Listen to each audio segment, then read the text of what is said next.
महिदपुर विधानसभा seat से भाजपा प्रत्याशी बहादुर सिंह चौहान ने अपने हजारों समर्थकों के साथ निर्वाचन कार्यालय पहुंचकर नामांकन दाखिल किया। नामांकन रैली नए पुराने बस स्टैंड से सभा के बाद शुरू हुई, जो नगर के रंजीत हनुमान चौक बाजार होती हुई निर्वाचन कार्यालय पहुंची। रैली में हजारों समर्थक बहादुर सिंह चौहान के साथ दिखाई दिए। बहादुर सिंह चौहान के टिकट पर 5वीं बार चुनावी मैदान में है। महिदपुर नगर से 2018 विधानसभा चुनाव में भाजपा को बढ़त मिली थी, वही बीजेपी ने नगर पालिका और जनपद पंचायत चुनाव जीती। दोनों जगह अपने जनप्रतिनिधियों को बैठाने में कामयाब रही। महिदपुर से लोकेंद्र सूर्यवंशी की रिपोर्ट। एक तो मुझे प्रसन्न था कि मीडिया के लोग विशाल रैली कह रहे हैं, तो यही सिद्ध हो गया कि रैली बहुत बड़ी हुई है। आप स्वयं ही इसको स्वीकार कर रहे हैं। देखिएगा, हम लोगों ने आह्वान किया था कि 26 तारीख को 11 बजे से 3 बजे के बीच में नामांकन जो है हम जमा करेंगे। 262 मतदान केंद्रों से हजारों की संख्या में करता आए और एक पुराने बस स्टैंड पर आम सभा हमारे वरिष्ठ नेताओं ने उसको संबोधित किया और बाद रैली के रूप में आकर हमने नामांकन जमा करते समय मुझे अनुभव आया कि नगर की जनता में भी बहुत बड़ा उत्साह है और मैं किसान तो गांव के लोगों में तो उत्साह है ही सही। और मैं 2003 से लगातार 5वीं बार चुनाव लड़ रहा हूं। सबसे कठिन चुनाव मेरे अपने जीवन का जो देखा था मैंने, वो 2018 का था। वो चुनाव हमने हमारे ही समाज के कांग्रेस से सरदार सिंह चौहान प्रत्याशी थे और मैं बीजेपी से था। और सरदार सिंह जी जो है मेरे बड़े भाई भी हैं और बहुत ही मृदुवाणी बोलने वाले व्यक्ति हैं। उस चुनाव में भी मुझे भारतीय जनता पार्टी की टिकट पे विजयश्री प्राप्त हम लोगों ने की थी। इस बार 2023 का चुनाव कैसे क्या लग रहा है आपको? 2023 का चुनाव, अभी तक तो चुनाव जो 4 हमने लड़े वो हमारे पार्टी के कार्यकर्ता लड़ते थे, लेकिन इस बार का चुनाव तो इस महिदपुर विधानसभा की जनता लड़ रही है।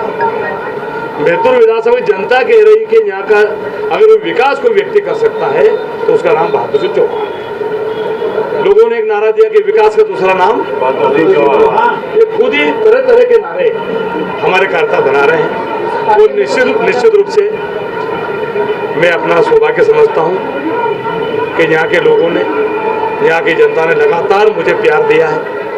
उनके आशीर्वाद से लगातार राजनीति में मैं आगे बढ़ता जा रहा हूँ और उनने जो मुझे आगे पहुँचाया, तो मैंने भी सर्वोच्च नौछावर करके पूरी तहसील को मैंने अपना परिवार समझकर चौमुखी विकास करने का प्रयास मैंने इस महिदपुर विधानसभा में किया है। पूरा विकास का चित्रण करने का समय अभी नहीं है। मैं इतना ही कहना चाहता हूँ कि मध्य प्रदेश में सब प्रत्याशी कांग्रेस को या भाजपा को रैली निकाल के नामांकन दाखिल करेंगे।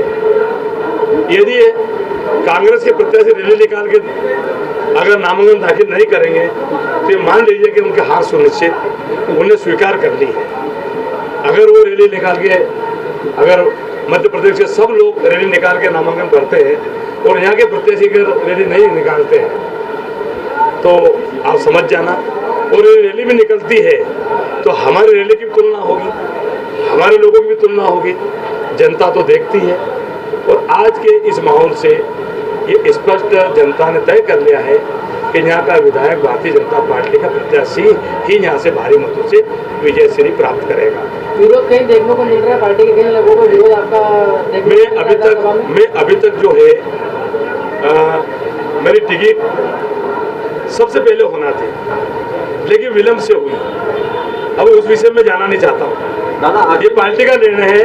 ये सवाल करना चाहूँगा मैं आपसे कि आपने नामांकन दाखिल तो कर ही दिया है, इसी के साथ में मैं आपसे एक संदेश लेना चाहूँगा कि जो आपके जो आशीर्वाद दाता हैं और जो कार्यकर्ता हैं उनको आप क्या संदेश देना चाहेंगे?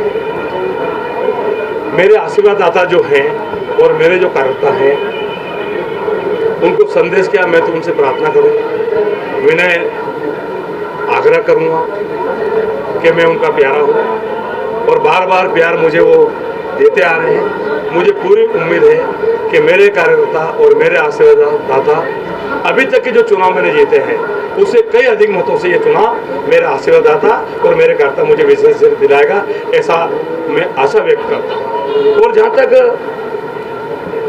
बैतूल विधानसभा में एक बात कहना चाहता हूँ, रोड बनाया तो भारतीय जनता पार्टी ने बनाया, यहाँ पर ट्रांसफार्मर लगाया तो भारतीय जनता पार्टी ने लगाया, यहाँ पे स्कूल बिल्डिंग बनाई तो भारतीय जनता पार्टी ने बनाई, यहाँ का पंचायत भवन बनाया तो भारतीय जनता पार्टी ने बनाया, यहाँ पर यदि सीएम राइस खोले तो भारतीय जनता पार्टी ने खोले, यहाँ पर कोई डैम का निर्माण करवाया तो भारतीय जनता पार्टी ने किया, यहाँ पर बस स्टैंडों का निर्माण करवाया तो भारतीय जनता पार्टी ने किया, यहाँ पर राहत राशि दिलाई हुई, बीमा राशि दिलाई हो तो सब भारतीय जनता पार्टी ने किया है।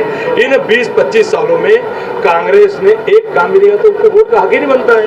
उन्होंने कुछ काम ही नहीं किया है। आप बता दो, मैं आपसे पूछ रहा हूँ कि 25 साल में कांग्रेस का हम तो यहाँ पर 50,000 करोड़ के, कितने, बहुत बड़ी बात बोल रहा हूँ, जब 2003 से अभी तक जोड़ों के बीमा से 50,000 करोड़ तक पहुंच जाएंगे उनका, तो आप मुझे 1 करोड़ का काम बता दो, 1 करोड़ का। मेरा तो 2244 करोड़ एक ही डैम है, 3,000 करोड़ का उज्जैन से करोड़ रोड है, उनका तो 1 करोड़ का कांग्रेस ने यदि 1 करोड़ का रोड करा तो बता दो आप। एक हॉस्पिटल का एक कमरा बनाया तो बता दो, बच्चों के बैठने के लिए स्कूल भवन बनाया तो बता दो आप, रात रात से किसी किसान को दिले तो बता दो। तो वोट का हक तो जो काम करेगा वो वोट का हक रखता है।